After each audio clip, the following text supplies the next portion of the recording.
Mga kabida, isang magandang oras sa lahat at welcome po sa aking channel. Eto, magandang pag-usapan po mga kabida, no? Ito hong perceived na napakalawak na control po ng Marcos Romualdez block, ano? Sa kasalukuyang gobyerno mga kabida, ano po, na from national to local government units, ano? From executive, legislative, at maging ito hong judiciary, ano po mga kabida, no? Although, ako personally, hindi ako naniniwala na meron po silang control sa judiciary, ano? Meron kasi daw indikasyon, ano, na medyo may influence na rin ito hong Marcos Romualdez block po mga kabida, no? Okay, dahil ho, isang nakita ko nilang indikasyon, ito hong paglipat po ng oral argument, ano? Patungkol po sa 2025 national budget po mga kabida. Okay? Kung tutuusin po, napaka-controversial na yan, ano? Okay? Kung ihahambing po natin yung lahat ng mga petisyon na nakabinbin po ngayon dyan po sa Korte Suprema po mga kabida, no? Ito hong General Appropriations Act of 2025, yun yung pinaka-importante at pinaka-urgent sana na dapat tatalakayin po ng mga maestrado po natin, ano? Sa Korte Suprema. Subalit ito po ay inilipat, ano? At tatalakayin daw ito after election na po, ano? Okay? Ang tanong kasi dito is, how about kung mauubos na po yung pondo, ano? Yung pera diyan po sa General Appropriations Act. At saka pa magdesisyon ito hong Korte Suprema na, uy, ang GAA pala is unconstitutional, ano? So, what will happen? Kaya, ang sabi po ng mga kritiko, dapat inuna yun. Okay? Tinalakay ng maaga, no? Dahil ho, baka daw matulad po ng PhilHealth, no? Yung pondo ng PhilHealth po mga kabida na napakatagal daw naglabas po ng TRO, ito hong Korte Suprema. Kaya yun, ang naabutan lang po ng TRO po mga kabida, ito lang pong 29 billion pesos, ano? Okay? Yung 60 billion pesos po, wala na, limas. Nailipat na po doon po sa National Treasury, ano po, mga kabida, no? Yun yung obserbasyon po ng mga kritiko, ano po. Okay? Now, balikan po natin ito kung sinasabi pong napakalakas na influensya. Now, balikan po natin ito kung sinasabi pong napakalakas na influensya po daw ng Marcos Romualdez block, mga kabida, ano? Sa lahat pong aspeto po ng gobyerno. Okay? Ano ba yung mga strategy po nila na ginamit? Okay? Para ho hanggang ngayon, kontrolado pa rin nila mga kabida ang gobyerno, maging ang law enforcement mga kabida dito ho sa ating bansa.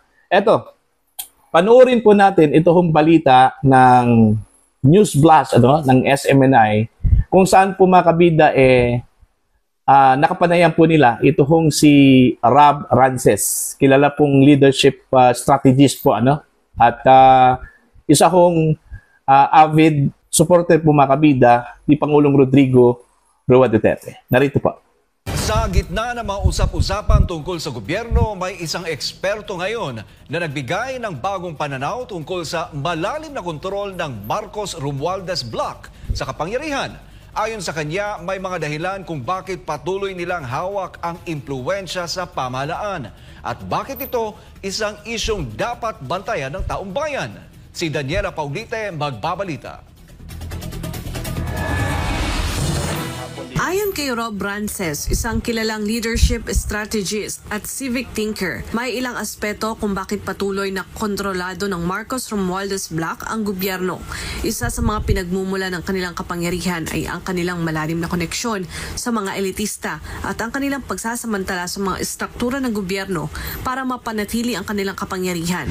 So, may dalawa may backup silang elite and also at the same time, may state control. Hawak nila yung buong state. That includes the LGUs that are now tied for Bagong Pilipinas funding, the bureaucrats who are allegedly being reshuffled to ensure there's loyalty in the ranks. And other people are also saying na law enforcement leadership are also being aligned to protect the block. Nagamit ang Marcos Romualdez Block upang mapanatili ang kanilang kapangyarihan. Ayon sa kanya, pinapalakas nila ang kanilang posisyon sa pamamagitan ng pagpapalawak ng koneksyon sa mga lokal na opisyal at mga ahensya ng gobyerno, pati na rin sa mga sektor ng batas at seguridad. Halimbawa, ang mga lokal na pamahalaan ay nakakabit sa bagong Pilipinas Funding, isang hakbang na nagpapalalim ng kanilang ugnayan sa mga LGUs na nagbibigay sa kanila ng malaking impluwensya sa mga desisyon sa mga lokal na komunidad. So as much as possible, they want to suppress that. As I said, I think the scaffolding and the pillars for the elite and also the institutional capture, meron sila. Kaya lang 100% wala sa kanila yung masa. That's the only part right now that they don't have, which is also the most important part. And they're trying to suppress that. And what gives voice to these people are actually those who are voicing out. Gayunpaman, iginiit ni Rances na may isang aspeto na hindi pa hawak ng Marcos Romualdez Block, ang suporta mula sa masa. Ayon sa eksperto, ang mga karaniwang tao ang nagtataglay ng pinakamalaking kapangyarihan upang labanan ang mga monopolyo ng mga may kapangyarihan. Subalit ayon kay Rances, sinisikap ng Block na supilin ang mga ito sa pamamagitan ng kontrol sa impormasyon at paghadlang sa mga pagkakataon ng mga tao na maipahayag ang kanilang saloobin. Ang tanong na naiwan ay kung paano matitiyak ng taong bayan ang kanilang boses sa gitna ng ganitong sistematikong monopolyo ng kapangyarihan. So, number one is actually our choice, and that is coming from an assumption na hindi rig yung election natin. But rig or not, let's do our part. So, basically, we vote for the legislative firewall, that's Duterte. Vote straight, full block for Duterte. And also understand that for the +2, understand who will be the most likely candidate to get into, disrupting elite capture and who could be very influential in terms of disrupting state control as well. Patuloy ang pagninilay ng mga eksperto sa kasalukuyang dynamics ng kapangyarihan sa pamahalaan. Habang tumitindi ang diskurso ukol dito, mahalaga ang ating mga hakbang sa pagpili ng mga lider na magsusulong ng tunay na pagbabago. Ayun po, grabe, ang tindi po pala mga kabida, no? Unang-una, ginamit po ng Marcos Romualdez Block ito hong mga elites, ano? Then pangalawa, yung pondo po, ano? Kumbaga, yun yung strategy po nila, ano po? Okay? Kinontrol po nila yung elites, yung mga mayayaman, yung mga negosyante, ano? At pangalawa, yung pondo po, ano? Para ho dun sa mga proyekto at pwede ho nilang pang-inganyo po makabida, lalong-lalo na po, ano?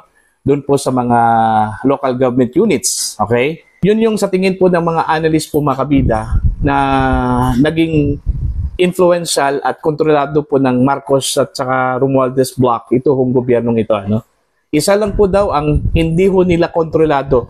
Okay? Sabi ho ni Mr. Rob Rances, ito hong sambayan ng Pilipino po, ano? Kahit na po gaano karami yung pera na kanila hong inallocate po makabida, pamimigay po ng ayuda, tsaka yung programa po sa ilalim po ng Bagong Pilipinas na iniinganyo po yung mga local government units, ano? Hindi ho nila nakuha ang loob po ng mga Pilipino, ano? Patunay po dyan mga kabida, yung latest survey po ng Pulse Asia, ano po, kung saan lumagpak sa pinaka-lowest ito hong trust rating at saka performance ratings po, ano, ng Pangulong Ferdinand Bongbong Marcos, okay? So, wala hong nagawa yung kanila hong ayuda, yung kanila hong pondo, ano, na ginamit. Okay? Dito ho sa pagkuha ho ng sentimento at opinion po ng taong bayan, ano? Yun yung sinisikap daw ngayon mga kabida nitong Marcos Romualdez Block, ano? So, paano ho at ano pong paraan para po makontrol nila ito hong taong bayan, ano? Eto, ang sabi po ni Mr. Rob Rances, ito hong pagkontrol sa mga impormasyon na lumalabas, lalong-lalo na po kung ito po ay laban mga kabida sa gobyerno, ano? Kumbaga, sinesensor po nila ito, sinasanitize nila ito, ano? Okay? Now, kung yung impormasyon po ay against doon po sa kasalukuyang pamahalaan, tinatag po nila as fake news. Okay? At dahil ho sa fake news, binabantaan daw nila ito hong mga peddlers po ng fake news na kakasuhan, iimbestigahan, ano? Kaya yun, medyo nag-aalangan yung iba mga kabida na magpalabas po ng impormasyon kahit na hindi fake news, basta against dun po sa gobyerno, ano? Dahil ayaw po nilang matag as fake news yung kanilang ilalabas na impormasyon. So, doon pa lang, medyo nag-uumpisa na po itong Marcos Romualdez Black para makontrol itong opinion po ng mga Pilipino. Ano? Dahil dyan, ang sabi po ni Mr. Rob Francis, okay, since meron pong sector po ng mamamayan po natin na gusto talaga ng pagbabago, ano? Okay? So ito po yung kanyang apila. Iboto yung Duterte, yung 10 inendorso po ni dating Pangulong Rodrigo Duterte mga kabida na mga kandidato para ho sa pagkasenador sa ilalim po ng PDP laban. Okay? At kung magdagdag man po, siguraduhin po na yung idadagdag align doon po sa principles at vision po ano ng Duterte. Okay? Mga kabida. Kasi ito lang daw yung paraan para makat yung influence ano ng Marcos Romualdez Black, lalong-lalo na po diyan po sa isang side po ng Kongreso, ano? Ito hong Senado. Okay? Kung mananalo po itong 12 mga kandidato, okay? Yung 10 Duterte at itong 2 madagdag na meron pong kahalintulad na vision at prinsipyo po ng Duterte, malamang baka hindi ho makokontrol po ng Marcos Romualdez Black ito hong Senado sa 20th Congress po, mga kabida. So, yun yung dahilan kung bakit hanggang ngayon patuloy pong lumakas yung influensya ano ng Marcos Romualdez Black dahil ho hawak po nila yung mga elites, ito hong mga negosyante at ito hong pondo, ano? Kontrolado po nila mga kabida ang executive, legislative, ano? Ewan ko lang po sa judiciary. Hindi ako sigurado ano po sa judiciary po mga kabida, pero gaya ng sinabi ko po kanina, ayon po sa mga kritiko, may mga indikasyon na posibleng meron na pong influensya ito hong Marcos Romualdez Black dito ho sa judiciary po mga kabida. So para po sa inyo, ano po ang inyong pananaw at opinion po dito mga kabida? You can comment down sa mga hindi pa po subscriber sa akin channel. Please subscribe. Just click the subscribe button, click the notification bell, click all para updated po kayo sa aking mga uploads. Maraming salamat po sa inyong lahat at God bless po mga kabida.